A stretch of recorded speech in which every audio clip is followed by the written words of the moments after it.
In medicine, some of the most critical tools aren't these giant multi-million-dollar machines. Sometimes it's as simple as how a person walks. These walk tests are absolutely fundamental, but they've been held back by a really surprising flaw. And we're going to get right into that today. So take a look at this. This is the diagram for a 6-minute walk test. It's a gold standard in the medical field. You see the path, the turn points, all of that. But the crazy part? For decades, the accuracy of this vital test has come down to a person with a clipboard and a stopwatch. And that right there is a huge problem. And that brings us to the heart of the matter, the walking test dilemma. Why are these simple-looking tests so incredibly important, and yet how is it possible that the way we do them is so flawed? Now, we're not talking about some obscure procedure here. The 6-minute and 10-meter walk tests are crucial for a whole range of serious conditions. For patients with things like COPD, heart failure, Parkinson's, or people recovering from a stroke, these tests are the gold standard for checking their mobility and just their overall health. But this is what that gold standard actually looks like in the real world, a hospital corridor. Sometimes they have to measure it out early in the morning just to avoid people walking by. And the official protocol for many of these, like for COPD patients, demands a 30-meter track. That ties up a ton of space, and you've got a staff member literally walking behind the patient, counting laps and clicking a stopwatch. So you've got this massive disconnect, right? On one hand, doctors need objective, solid data to make potentially life-changing decisions. They have to keep patients safe, and they need to run their clinics efficiently.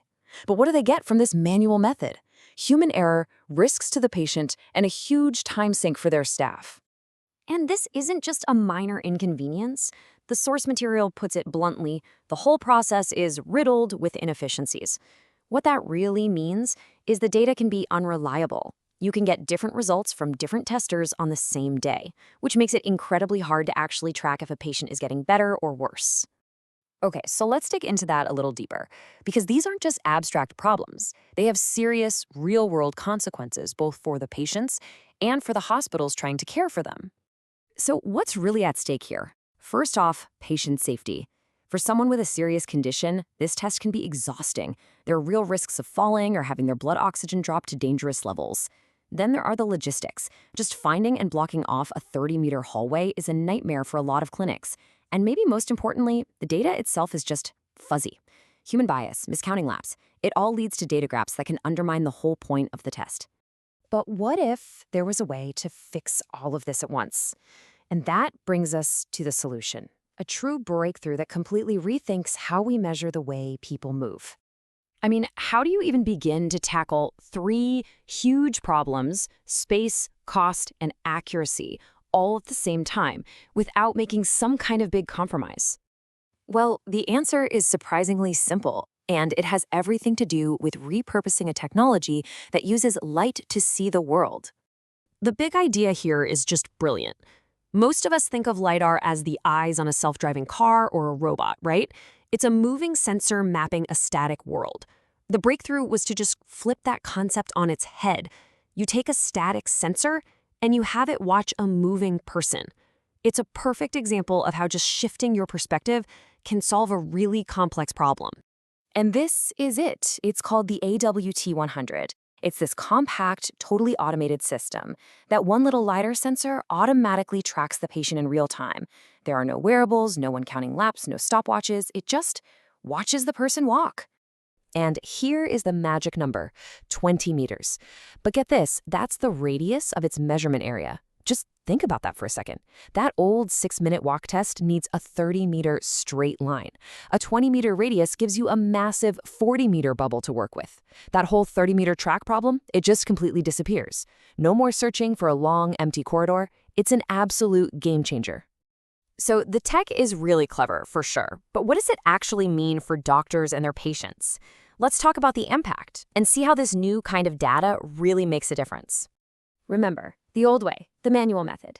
At the end of 6 long minutes, it gives you basically one piece of information, the total distance the person walked. That's it, just one number. But the AWT-100, it gives you this. This image says it all, doesn't it? It's not just the final score, it's the entire story of the walk. You can see every single turn, every change in pace, every little moment of hesitation. It's the complete journey. So what this new detail gives us is a whole bunch of data points that were basically impossible to get before. The system automatically finds the person's center of mass, their COM, and tracks it with incredible precision. It can tell you their exact speed at any point during the walk, not just an average.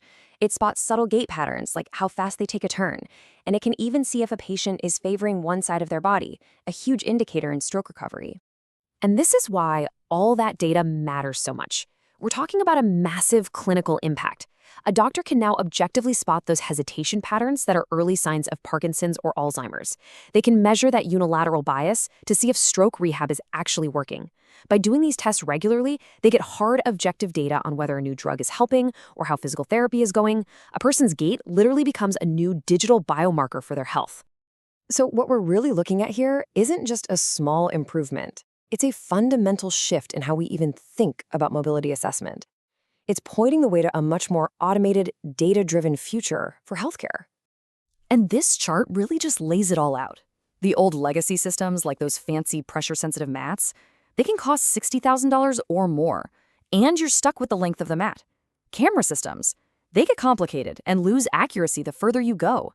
The AWT-100 gives you that huge 20-meter radius and automated center of mass tracking in a portable little package for a tiny fraction of the cost. I mean, this bar chart just makes the point so clearly. Around $7,000 versus $60,000. That's not just cheaper, it makes this level of high-tech gait analysis accessible. So many more hospitals, clinics, and physical therapy centers can now actually afford the tools to get this kind of objective, high-quality data to help their patients. And that really brings us to the final big picture question. If we can take something as basic as a walk test and completely transform it just by applying technology in a new way, it really makes you wonder, doesn't it? What other everyday parts of healthcare are just waiting for a similar shift in perspective?